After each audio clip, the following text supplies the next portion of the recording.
जब तक ML1 नहीं बनता तब तक प्रॉब्ली शायद ये हादसा होते रहे। साथ ही उन्होंने कहा कि अब इस पे पैसे लगाएंगे तो ML1 बनेगा तो फिर ये पैसे सारे जाया हो जाएंगे।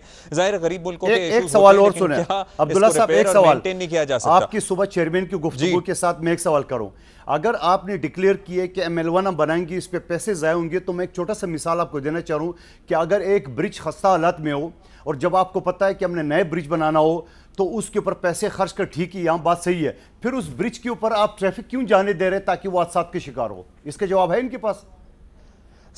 सवाल तो बहुत से हैं। ख्वाजा साद रफीक ने मेंटेनेंस के हवाले से भी सवालात उठाए कि कितना फंड्स मुख्तस करते हैं। फारूक साहब आपसे सवाल पूछेंगे, अमीन साहब आपकी तरफ भी आएंगे, लेकिन अमीन हफीज़ भी हमारे सीनियर कॉरेस्पॉन्डेंट हमें लाहौर से ज्वाइन कर रहे हैं। अमीन ये बताइएगा कि क्या इमदादी कार्रवाइयाँ मुकम्मल हो गई? ज़ाहिर है बड़ा अफसोसनाक वाक़या है। एक और बड़ा अहम पहलू है, DS सक्खर ने कहा था कि जनाब मैंने तो बता दिया था, रिपोर्ट भेज दी थी कि ये ट्रैक सही नहीं है और मुख्तलिफ मकामात से ख़राब है, और चीफ इंजीनियर का भी उसके बाद खत सामने आ गया कि उनको तमाम वसाइल दे दिए गए हैं, आप ठीक कर लें। और 4 जून की गालिबन ये बात है। उसके बाद 7 मार्च 2021 को जो हादसा हुआ था उसमें क्या DS सक्खर को अनफिट फॉर द जॉब करार दिया गया था? इसमें कितनी हकीकत है? और अगर वो अनफिट फॉर द जॉब करार दिए गए थे तो क्या वो अब तक जॉब पे?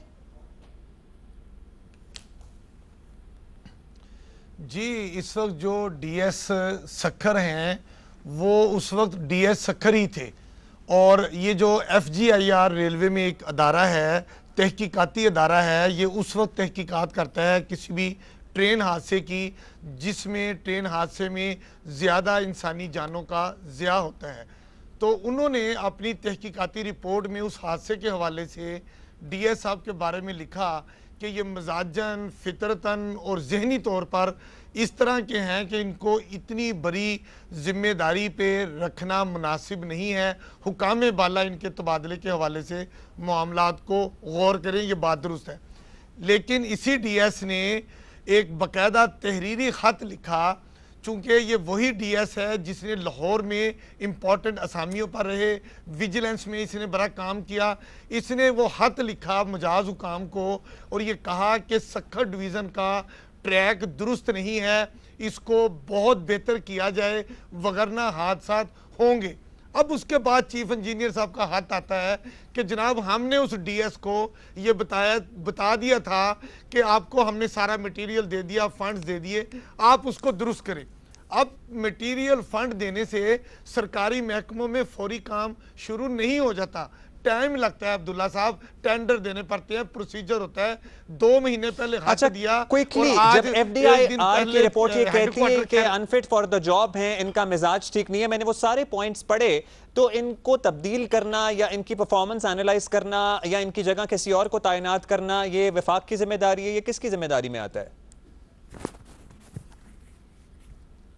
ये तो चेयरमैन रेलवे साहब की जिम्मेदारी है, वफाकी वजीर रेलवे साहब की जिम्मेदारी है। जो ग्रेड 19 के अफसर को डिविजनल सुपरिटेंडेंट जो मिनिमम ग्रेड 20 की पोस्ट है उस पे लगा देते हैं, जिम्मेदार तो फिर ये है। फिर इनसे जब इस्तीफे की बात करें कि जनाब इतना बड़ा हादसा हो गया, वजीर साहब आप इस्तीफा दे दें, चेयरमैन साहब आप इस्तीफा दे दें, कहते हैं जनाब हम तो दफ्तर में बैठे हुए हैं, बातें ना करें, क्योंकि फिर आज जो है ना ये इस्तीफे का मुतालबा बेतुका करार पाया है। बहुत शुक्रिया अमीन हफीज, हमें क्विकली अपडेट कर रहे थे। वक्त की किल्लत। अमीनुल हक साहब आपकी तरफ आएंगे। अमीनुल हक साहब, आप जाहिर है आप प्रेशर ग्रुप के तौर पर भी परफॉर्म कर सकते हैं, आप वफाक में इत्तेहादी हैं, आप सिंध हुकूमत के खिलाफ 15 जून को एहतजाज भी करने जा रहे हैं। ये जो वफाकी महकमे हैं और वफाक के जो मामलात हैं इसमें भी आप लोग कुछ प्रेशर देते हैं कि रेलवे का एक पूरा महकमा है, जाहिर है अब तक 3 साल गुजर गए हैं, उसकी बेहतरी के लिए क्या किया गया है?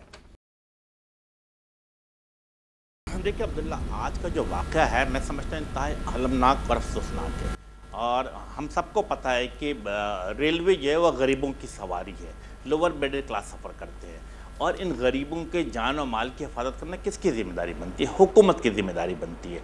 और अगर मैं पिछले 70 साल तारीख उठा के देखता हूँ तो ये नज़र आ रहा होता है कि हमेशा साल में 3 से 4 बड़े हादसा होते हैं, लेकिन क्या हम उससे सबक हासिल कर रहे हैं? यकीनन इसका जवाब नफ़ी में है। हाँ, जहाँ तक आपने सवाल पूछा कि क्या मिनिस्ट्री को बेहतर कैसे किया जा सकता है, देखिए हम MQM Pakistan ministry of IT के पास है, और अभी पिछले दिनों आपने देखा होगा कि रेलवे का तमाम रिजर्वेशन सिस्टम बैठ गया था।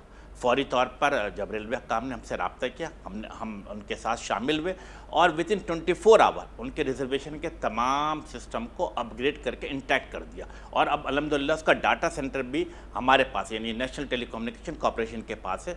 और अल्हम्दुलिल्लाह अब मुस्तकबिल में रिजर्वेशन के हवाले से कोई उम्मीद करते हैं कि इंशाअल्लाह ताला कोई प्रॉब्लम नहीं आएगी। हाँ, जहाँ जो डिपार्टमेंट मेरा ख्याल है कि मिनिस्टर ऑफ IT से रब्ता करता, हम अपनी उसको। अच्छा अमीन साहब, आपका मौक़िफ़ क्या है? आप हुकूमत के इत्तेहादी हैं, आपको लगता है जब इस तरह वाक़यात हों क्विकली तो इस्तीफ़ा देना चाहिए जो मुतल्लिका वज़ीर है उसको? देखें, जो मेरा ख्याल है कि अमीन हफीज़ जो रिपोर्टिंग कर रहे थे बड़ा मस्तनद रिपोर्टर है और उसने बहुत अच्छी बात की कि कहीं ना कहीं पे प्रोसीजर की कहीं ना कहीं फॉल्ट नज़र आ रहा है। एक DS साहब कुछ फरमाते हैं, चीफ इंजीनियर साहब कुछ फरमाते हैं और ये प्रोसीजर जैसे बताया है कि टेंडर करने में पेपर रूल्स के मुताबिक बहुत सारी चीज़ें प्रॉब्लम आती हैं।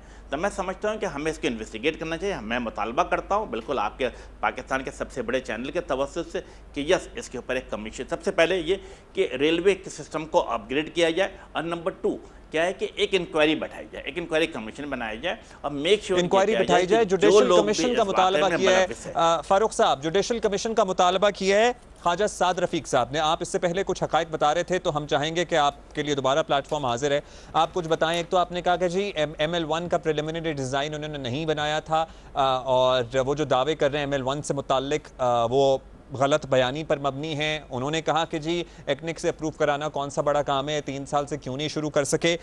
फिर उन्होंने साथ ही कह दिया कि जो हादसात हैं इस हवाले से जुडिशल कमीशन बना लें, दूध का दूध पानी का पानी हो जाएगा।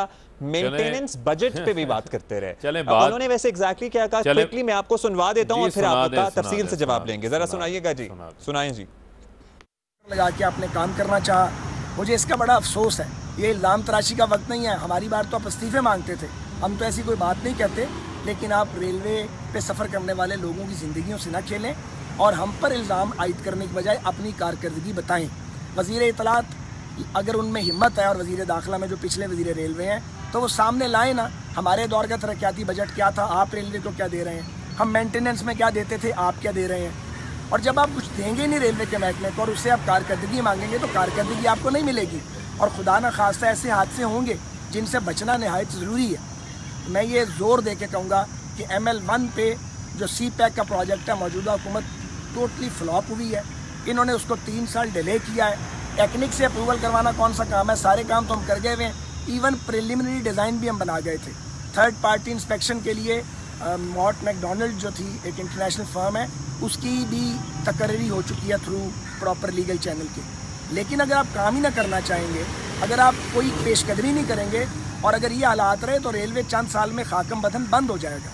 अल्लाह ताला जो शहदा हैं उनके दर्जात को बुलंद करें, उनके पसमानदगान को सब्र जमील दें और इस हुकूमत को तौफीक दें कि वो बहतान तराशी, इल्ज़ाम तराशी और नैब के ज़रिए इंक्वायरियाँ करवाने की बजाय वो अपना काम करें। फारूक साहब सुन लिया आपने, काफ़ी तवील फहरिस्त उन्होंने कहा है कि जनाब वो तो एक एक्सटर्नल ऑडिट के लिए किसी फर्म को भी लीगल चैनल के थ्रू मुतय्यन कर गए थे, सब कुछ कर गए थे। अब बता दें आपका क्या मौक़िफ़ है, आप कह रहे हैं ऐसा कुछ भी नहीं है, तो आपके हक़ाइक़ क्या हैं? देखें, इनका एक माइंड सेट है। ये तो कहेंगे कि ये कैमरा भी इन्होंने ईजाद किया हुआ था। ये इस किस्म की बातें ये पूरी नून लीग करती है। लिहाजा मैं वही बात आपसे कर रहा हूँ कि ये फिर बना लेते थे ना, 2013 से 2018 तक मोहतरम वज़ीर थे तो ML1 बन जानी चाहिए थी ना, उसके ऊपर एटलीस्ट काम शुरू करवा देते। एक्निक से लेना अप्रूवल कौन सी बड़ी बात है, तो कौन सी बड़ी बात थी? फिर ML1 5 साल में बन जानी चाहिए थी, कौन सी बड़ी बात है? मसला क्या है? अभी ये बात हो रही थी, यही वज़ीर मौसूफ़ हैं जिनके दौर में 2015 में मैं बता रहा हूँ रेलवे का 2011 से 2020 का मेरे पास ये सारा डाटा मौजूद है हादसात का, और क्या क्या हादसात हुए वो भी तफसीलात मौजूद हैं। सबसे ज़्यादा हादसात जो एक साल में हुए 2015 में वो 175 हैं, वो इन्हीं वज़ीर मौसूफ़ के दौर के अंदर हुए। यही PMLN जो आज चीखें मार रही है, मगरमच्छ के आंसू हो रही है, तो उसको बना लेते जुडिशल कमीशन उस वक्त, या अब बना लेते हैं। फिर सब हादसात की जब से हादसात हो रहे हैं फिर तफसीलात हक़ाइक़ सामने आ जाएंगी, किस किस ने कितने कितने पैसे रखे वो भी पता चल जाएंगे। मगरमच्छ के आंसू ना बनाएं। मसला ये है कि पीपल्स पार्टी के दौर में आलम यह था कि जब बीबी शहीद हुई तो जिस अंदाज से बोगियाँ जलाई गई, जिस अंदाज से आग लगी, वो तो एक अलहदा पहलू मैं उधर नहीं जाना चाहता, लेकिन जो उस दौर के वज़ीर थे ANP के, इनके कोलिशन पार्टनर थे, उन्होंने कहा था कि उनकी क्योंकि खुद गुड्स ट्रांसपोर्ट का बिजनेस था और डायरेक्ट कॉन्फ्लिक्ट ऑफ इंटरेस्ट था, उन्होंने कहा कि रेलवे बंद कर दो, इसको कैंसर हो गया है। रेलवे को 40 अरब रुपए का रिकॉर्ड खसारा ये छोड़ के गए थे। उस वक्त कौन सी पीपल्स पार्टी ने तीर मार लिया था? कुछ भी नहीं इन्होंने किया था पकड़ के।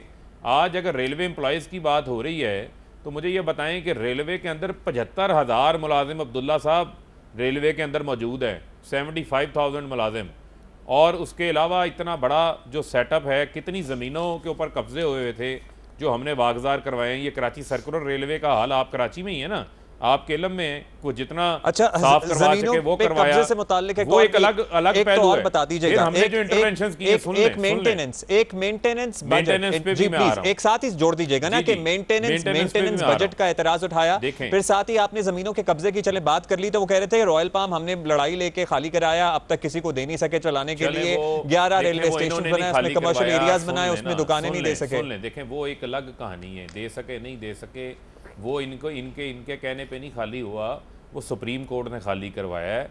इनको मेरे ख्याल में सच जो है ना वो भूल जाते हैं, आधी बात बताते हैं, और वो खाली भी अब हमारे दौर में हमने कब्जा लिया है। ये तो गए थे मसूफ वहाँ से, इनके दौर में तो वापस उनके पास चला गया था।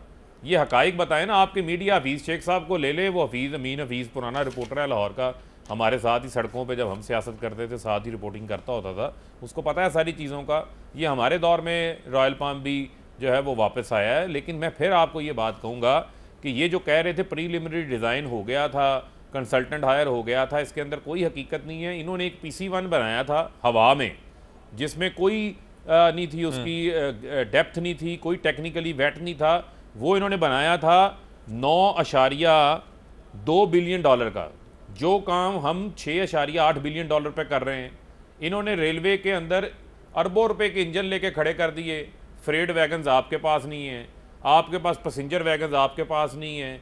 जो रेलवे की फैक्ट्रियां हैं वो तबाह बर्बाद हुई, उसके ऊपर इन्वेस्टमेंट नहीं की गई। ये जो मेंटेनेंस की बात कर रहे हैं, आज कह रहे थे जी स्पीड चेक्स होते हैं, स्पीड चेक्स होते हैं, लेकिन ये जिस पार्ट के ऊपर हादसा हुआ है उस हादसे के ऊपर कोई स्पीड, उस पार्ट पे कोई स्पीड चेक नहीं था। ये भी एक जो है वो मिसकंसेप्शन फैलाई जा रही है। लेकिन फिर भी जो तहकीकात होती हैं, इंक्वायरीज होती हैं, उनमें ये तमाम चीजें देखी जाती हैं। आया ड्राइवर की गलती है, आया सिग्नल वाले की गलती जो है। FTIR की अगर रिपोर्ट के, वैसे तो यहाँ पे ह्यूमन एरर नहीं है सर, आप मेरी सुनेंगे तो मैं आपकी सुनूंगा ना, साथ-साथ सुनेंगे तो फिर काम चलेगा। मैं कह रहा हूं हमने लोगों को एजुकेट भी करना है ना साथ में। एक जब अब्दुल्ला साहब भी बैठे हुए ना, डिबेट उस वक्त होती है, वजीर साहब के साथ शो करना था तो हमें क्यों बुलाया ना, हमें भी तो बोलने दे। जवाब ये नहीं देगा, मैं इसलिए कह रहा हूं सर, सुन लें जरा। देखें मामला ये है कि ये इंक्वायरी के अंदर ये तमाम चीज़ें भी सामने आ जाएंगी, जिम्मेदारी भी फिक्स हो जाएगी। मैं फिर आपको ये कह रहा हूँ कि ये हमारा एक स्ट्रेटेजिक एहसासा है, इसको ब्लेम गेम से बाहर निकालें और ML1 की जो मजाक ना बनाया जाए, ये जरूरत है। ये रेलवे को एक नई जिंदगी देने वाली बात है। नई जिंदगी की जरूरत है। क्या कादिर साहब इस पे जुडिशियल इंक्वायरी बनाने की हिमायत करते हैं या नहीं करते? मुस्लिम लीग नून तालबा आया है, ये सवाल उनके सामने रखेंगे। एक ब्रेक लेंगे, ब्रेक के बाद दोबारा हाजिर होते हैं।